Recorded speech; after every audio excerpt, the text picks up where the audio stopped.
കഞ്ചാവ് കേസിൽ 2 സംവിധായകർ പിടിയിലായ സംഭവത്തിൽ ഫ്ളാറ്റ് ഉടമയും സംവിധായകനുമായ സമീർ താഹിറിനെ നോട്ടീസ് നൽകി വിളിപ്പിക്കുമെന്ന് excise deputy commissioner T M. Maju. ഫ്ളാറ്റിൽ നിന്ന് കഞ്ചാവ് വലിക്കാൻ ഉപയോഗിക്കുന്ന ബോങ്, ക്രഷർ എന്നിവ പിടിച്ചെടുത്തു. പിടിയിലായ സംവിധായകർക്ക് ആലപ്പുഴ ഹൈബ്രിഡ് കഞ്ചാവ് കേസുമായി ബന്ധമുണ്ടോ എന്ന് പരിശോധിക്കുമെന്നും എക്സൈസ് ഡെപ്യൂട്ടി കമ്മീഷണർ പറഞ്ഞു. വളരെ നിർണായകമായ ഒരു പരിശോധനയും അറസ്റ്റും ഒക്കെയാണ് ഇന്ന് രാവിലെ കൊച്ചി എക്സൈസിൻ്റെ ഭാഗത്തുനിന്നുണ്ടായത്. സിനിമാ മേഖലയുമായി ബന്ധപ്പെട്ട 3 പേർ, അതായത് ഇപ്പോൾ സിനിമയിൽ ആക്റ്റീവായി നിൽക്കുന്ന 3 പേരെയാണ് പിടികൂടിയത്. അതിൽ റെയ്ഡിന് നേതൃത്വം നൽകിയത് ഡെപ്യൂട്ടി കമ്മീഷണർ ടി.എം. മജുവാണ്. അദ്ദേഹം നമ്മളൊപ്പം ചേരുകയാണ്.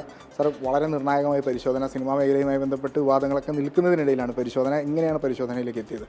അവിടെ ഒരു സീക്രട്ട് ഇൻഫർമേഷൻ നമുക്ക് ലഭിക്കുന്നു. അവിടെ ഇങ്ങനെ സിനിമ അഭിനേതാക്കൾ അവിടെ ഡ്രഗ് യൂസ് ചെയ്യുന്നുണ്ടെന്നൊരു ഇൻഫർമേഷൻ കിട്ടുന്നു. നമ്മളവിടെ സ്ക്വാഡ്, എറണാകുളം സ്ക്വാഡ്, കെ.പി. പ്രമോദും പാർട്ടിയും അവിടെ കയറുന്നു. അവിടെ ചെന്ന് കഴിഞ്ഞപ്പോൾ അവർ 3 പേര് അവിടെ ഉണ്ടായിരുന്നു ആ റൂമിൽ. അവർ യൂസ് ചെയ്യുന്നുള്ള ആളാണ് അവർ നമുക്ക് കണ്ടത്. അപ്പോൾ അവിടെ നിന്ന് നമുക്കൊരു 1.65 ഗ്രാം ഹൈബ്രിഡ് ഗഞ്ചാവും പിന്നെ അത് ഉപയോഗിക്കാനുള്ള ബോങ്ങും ക്രഷ് ചെയ്യുന്ന മെഷീൻസ് എല്ലാം അവിടെ നിന്ന് ലഭിക്കുകയുണ്ടായി. ചെറിയ മീനുകളല്ല, ഇപ്പോൾ ഏറ്റവും ഒടുവിലിറങ്ങിയ സിനിമയുടെ സംവിധായകൻ പോലും അതിനകത്തുണ്ട്. അപ്പോൾ ഈ ഏറ്റവും പുതിയ സിനിമയായിട്ടുള്ള നമ്മുടെ ആലപ്പുഴ ജിങ്കാന, ആക്ച്വലി ഇന്നലെ ആ പടം ഞാൻ രാത്രി കണ്ടിട്ട് വന്നേ ഉള്ളൂ. ആ ഖാലിദ് റഹ്മാൻ ചോദ്യം ചെയ്യുന്നത് എന്താ സാർ മനസ്സിലായി? സ്ഥിരമായി ഉപയോഗിക്കുന്ന ആളുകളാണോ, അല്ലെങ്കിൽ എന്താണ് അവരുടെ ഒരു പശ്ചാത്തലം? സ്ഥിരമായി ഉപയോഗിക്കുന്നതെന്ന് അവർ പറഞ്ഞില്ല. അവർ യൂസ് ചെയ്യാൻ വേണ്ടിയാണ് അവിടെ കൂടിയെന്നുള്ള രീതിയിലാണ് അവർ സംസാരിച്ചത്. ഫ്ലാറ്റിൻ്റെ ഉടമസ്ഥാവകാശം മറ്റൊരു പ്രമുഖ സിനിമാക്കാരനായ സമീർ താഹിറിൻ്റെ പേരിലാണ്. അപ്പോൾ അയാളിലേക്ക് ഇനി എങ്ങനെയാണ് അന്വേഷണം പോകാൻ? സ്വാഭാവികമായി പോകേണ്ടി വരുമല്ലോ. ഞാൻ പറഞ്ഞല്ലോ, നേരത്തെ പറഞ്ഞ പോലെ ഈ NDPS ആക്ട് പ്രകാരം ഒരു ഡ്രഗ്സ് യൂസ് ചെയ്യാനായിട്ട് ഒരു ഇടം കൊടുത്താൽ തന്നെ അതൊരു ഒഫൻസാണത്. അതുകൊണ്ട് മാത്രമല്ല, ഇയാളുടെ റൂമിലാണ് ഇവർ സെറ്റിൽ ചെയ്തുകൊണ്ട് നമ്മൾ ആ റൂമിൻ്റെ ഉടമസ്ഥനെ നമ്മൾ ചോദ്യം ചെയ്യും. ആ നോട്ടീസ് അയച്ച് വിളിച്ച് വരുത്തിയിട്ട് ചോദ്യം ചെയ്യുന്നതാണ്. സോഴ്സിലേക്ക് എത്തുന്നതിന് ലീഡൊക്കെ ലഭിച്ചിട്ടുണ്ടോ? അത്തരം ഉറപ്പായിട്ടുണ്ട്. കാരണം സോഴ്സിൽ എത്തുന്ന ലീഡ് നമുക്ക് ലഭിച്ചിട്ടുണ്ട്. ഹൈബ്രിഡ് ഗഞ്ചാവ് എവിടുന്നാണ് അവർ കൊണ്ടുവന്നുള്ളത് സംബന്ധിച്ച് ലീഡ് നമുക്ക് ലഭിച്ചിട്ടുണ്ട്. നമ്മളതിന് വളരെ വിശദമായിട്ട് അന്വേഷണം നടത്തി കണ്ടെത്തുന്നതാണ്.